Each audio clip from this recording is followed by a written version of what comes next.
أعوذ بالله من الشيطان الرجيم. بسم الله الرحمن الرحيم. إذا وقعت الواقعة ليس لوقعتها كاذبة خافضة رافعة. إذا رجت الأرض رجا وبست الجبال بسا فكانت هباء منبثا وكنتم أزواجا ثلاثا.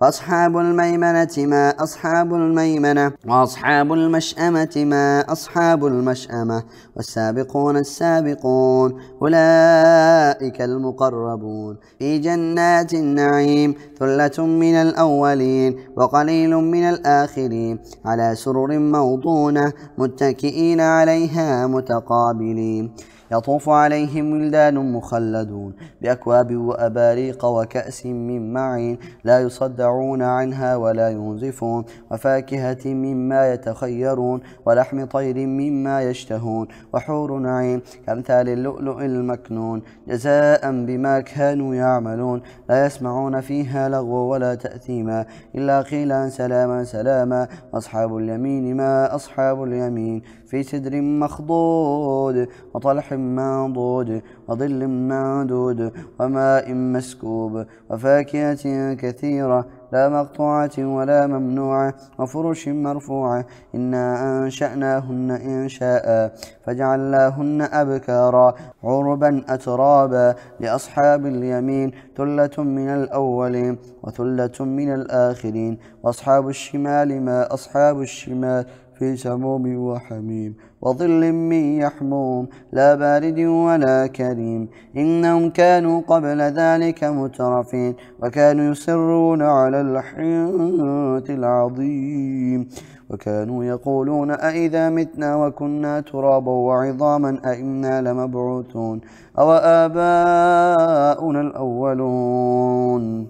قل إن الأولين والآخرين لمجموعون إلى ميقات يوم معلوم. ثم إنكم أيها الضالون المكذبون لآكلون من شجر من زقوم فمالئون منها البطون فشاربون عليه من الحميم فشاربون شرب الهين هذا نزلهم يوم الدين. نحن خلقناكم فلولا تصدقون أفرأيتم ما تمنون أأنتم تخلقونه أم نحن الخالقون نحن قدرنا بينكم الموت وما نحن بمسبوقين على أن نبدل أمثالكم وننشئكم فيما لا تعلمون ولقد علمتم النشأة الأولى فلولا تذكرون.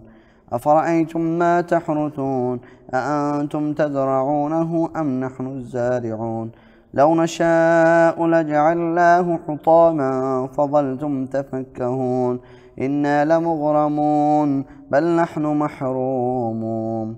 أفرأيتم الماء الذي تشربون أأنتم أنزلتموه من المزن أم نحن المنزلون لو نشاء جعلناه أجاجا فلولا تشكرون. أفرأيتم النار التي تورون أأنتم أنشأتم شجرتها أم نحن المنشئون نحن جعلناها تذكرة ومتاعا للمقوين. فسبح باسم ربك العظيم.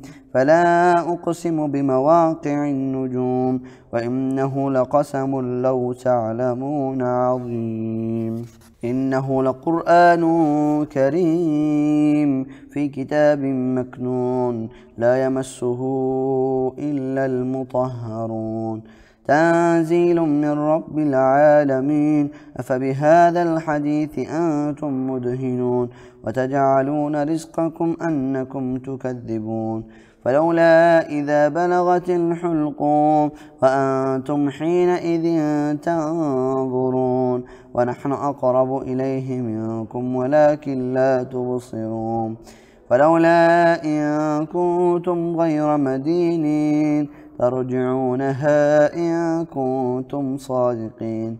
فأما إن كان من المقربين فريح وريحان وجنة نعيم وأما إن كان من أصحاب اليمين فسلام لك من أصحاب اليمين. وأما إن كان من المكذبين الضالين فنزل من حميم وتصلية جحيم. إن هذا لهو حق اليقين. فسبح باسم ربك العظيم.